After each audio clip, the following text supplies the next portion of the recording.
Sophie Durocher. Un savoureux mélange artistique de culture et d'information. Cybèle Olivier est journaliste à la recherche chez Cube Radio et tu es avec nous tous les jeudis et tu nous arrives toujours avec des sujets absolument passionnants. Et la semaine dernière, tu nous avais parlé d'une dame dont j'avais jamais entendu parler et quand j'ai mis notre segment sur les médias sociaux, c'est rempli de gens qui m'ont chicané en disant « Comment ça, vous aviez jamais entendu parler de ça? » Alors tu vois, non, mais j'adore quand les gens me chicanent. T'as des défauts finalement. Gentiment. Tu ne connais pas tout, Sophie, finalement. Voilà. Non, mais c'était une façon, non pas de me faire des compliments à moi, mais au contraire de te faire des compliments à toi. Ben, je suis contente puisque de savoir. tu combles les trous dans notre culture, Cybèle. Bon, ben j'aime savoir que je comble des trous, Sophie. Ça me fait plaisir à entendre. Et surtout, je suis contente de savoir que je suis capable d'aller capter leur attention. Oui. Surtout avec des choses qu'eux aussi ont vues puis sont peut-être dit hey, « Qu'est-ce que c'est ça, cette histoire-là? » En fait, on va appeler ton segment « Qu'est-ce que c'est ça, cette affaire-là? » Ben ça fait longtemps que je passe à une espèce de segment, tu sais, « Saviez-vous que? » ou « Qu'est-ce que c'est ça? » ou « En as-tu entendu parler? » Tu sais, les genres de trucs qui passent dans notre quotidien. Puis on se dit, voyons, c'est quoi? Comment ça, on n'en entend pas parler? Ben, je pense qu'aujourd'hui, j'en ai un autre pour toi. D'accord. Donc, le mercredi 17 janvier, il y avait une conférence. Présentement, c'est le World Economic Forum. À Davos. À Davos, exactement. Donc, il y a une conférence qui a eu, c'était un panel qui était là, dont le directeur général de l'Organisation mondiale de la santé, M. Tedros Adhanom Ghebreyesus. Je vais probablement dire Tadros ou directeur général pour le fil de cette chronique. Bref, il était un des invités pour parler pour une conférence qui s'appelle « Préparation à la maladie X ». Et là, mon fil d'actualité a été envahi. Préparation X. Tu sais, on connaît préparation H et là, c'est préparation X. Mais surtout, on parle d'un virus X, d'une maladie X. Et là, bien sûr, oui, X, comme le réseau social. Là, bien sûr, nos réseaux s'envahissent de toutes sortes de choses parce qu'on se dit qu'on est en train de prévoir une nouvelle pandémie. Est-ce que c'est un virus qui est fabriqué? Je mets des guillemets pour ceux qui ne nous voient pas. Bref, tout ça sort, mais surtout, il faut savoir de quoi il est question. Oui. Bref, maladie X, déjà, c'est un terme qui existe depuis 2018 que l'OMS a inventé.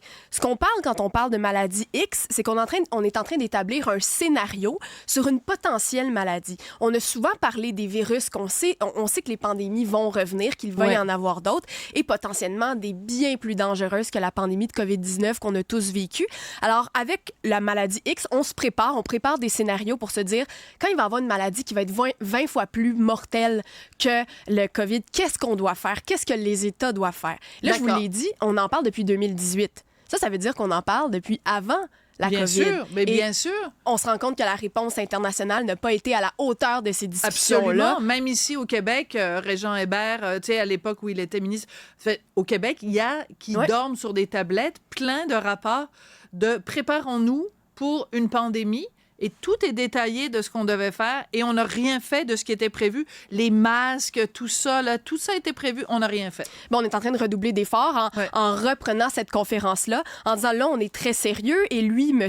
Tedros, donc, parlait dans la conférence en disant qu'est-ce qu'on doit faire au niveau donc, mondial, en quoi il faut se préparer. Mais il faut avoir des plans, il faut avoir des plans de match pour savoir exactement comment on va réagir. Mais moi, je lis ça, je regarde qu'est-ce qu'il nous explique. Il nous parle de système d'alarme précoce, il nous parle d'augmenter la capacité des hôpitaux. Je veux dire, est-ce que ça te sonne une petite cloche? Est-ce qu'on en parle 8 fois par jour de ça, partout ici à l'échelle nationale et là à l'échelle internationale? Donc, tu sais, je me demande un peu à quoi ça va servir de faire donc tout ce plan-là. Oui, bref, surtout, mais c'est important quand même. Et surtout, excuse-moi, de dire d'augmenter la capacité dans les hôpitaux. Mais en ce moment même, on n'est pas capable même de faire face. Tu sais, les gens passent 16 heures aux urgences. En tout cas, bon, bref. Puis pendant ce temps-là, on radie des médecins parce qu'ils mégenrent leurs patients. Mais bon, bref. Aussi, bon, capsule Sophie. Ah non, mais c'est la madame partez-la pas sur les genres.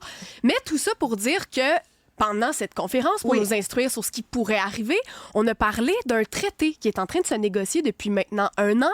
Peut-être que tu en as entendu parler, peut-être que non. C'est l'accord sur les pandémies. Est-ce que ça te dit quelque chose? Non. Pourtant, c'est important parce que présentement, l'Organisation mondiale de la santé, donc le Canada et les 193 autres pays membres sont en train de négocier pour un traité qui nous dit en fait que l'Organisation mondiale de la santé, au moment où il y aurait une nouvelle pandémie que eux auront l'autorité de déclarer, eh bien, tous les pays qui auront signé l'accord devront se contraindre à cet accord-là. Oh boy! Moi, j'entends déjà, là, Ben c'est ça, J'entends, ça soulève beaucoup nos de questions. amis là, qui ont passé toute la pandémie, et je respecte tout à fait ça, tout le monde a le droit à son opinion, mais qui ont passé tout la COVID-19 à dire, la COVID-19 n'existe pas, Oui. et deux, à dénoncer les fous furieux de l'Organisation mondiale de la santé et la mainmise déjà de l'OMS. Alors, imagine si est-ce que le Canada l'a signé, le traité? Ils sont en train de le négocier. Ça va être signé donc en mai 2024. D'accord. Mais tu vois, tu mets exactement la table sur les dérives des discussions qu'il peut y avoir sur les réseaux sociaux. Alors, je vous en parle pour que vous soyez au courant de ce qui se passe et qu'on est en train de négocier ce traité-là. Mais surtout, on ne sait pas exactement en quoi on va s'embarquer. Ce qu'on sait, c'est que les pays membres vont s'entendre pour une réaction commune, pour être capable de faire des efforts communs. Par contre, on revient à la conférence dont je vous parlais. Monsieur Tedros a dit une phrase qui a soulevé qui a soulevé les âmes sur les réseaux, et ça répond à ce que tu dis. On l'écoute. This is a common global interest, and very narrow national interest should not come into the way.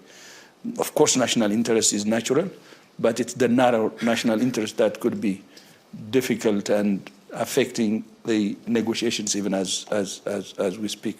Autrement dit, il faut mettre nos intérêts nationaux de côté au profit d'un intérêt international qui, lui, Tout à fait. a préséance et... Voilà. C'est ça? Mais ça, comme tu dis, ça soulève des questions Et parce qu'après, on se dit... L'autonomie des États, peut-être? Ben voilà, quel genre de traité on est en train de signer? Est-ce qu'on est en train de se dire que l'Organisation mondiale de la santé va pouvoir, une fois qu'elle a pris la décision, nous, on ne pourra plus donc contrer sa décision. Et donc, est-ce que notre pays ou les pays États souverains n'auront plus l'autorité de choisir ce qui va se passer sur place? En Ça, quel c'est cas, les questions ils ne seraient qu'on plus pose. souverains. Voilà. Et donc, le Canada nous assure que c'est pas le cas, que l'OMS n'a jamais eu, donc ne va pas décider de ce qui va se passer au Canada. Par contre, on n'a pas encore vu c'était quoi le traité et qui va être capable d'aller négocier ou de dire à l'OMS, non, c'est pas comme ça que ça va se passer. Non, nous, on considère pas que c'est une pandémie mondiale quand l'OMS va le déclarer. C'est pour ça que c'est important de suivre le traité pour voir dans quoi le Canada s'embarque et dans quoi les autres pays s'embarquent aussi. Alors, le traité de la pandémie, qu'est-ce que ça va donner, Sophie? On va le savoir en mai 2024. J'ai déjà peur. Merci beaucoup, Cybèle Olivier, journaliste à la recherche chez Cube Radio, pour ton segment. Qu'est-ce que c'est ça, cette affaire-là? J'aime ça, on l'adopte. Hein? On l'adopte.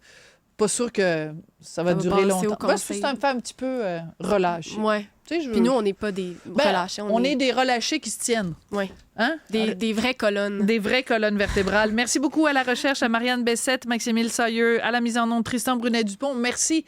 On est relâchés, mais on se tient. On est spontané, mais organisé.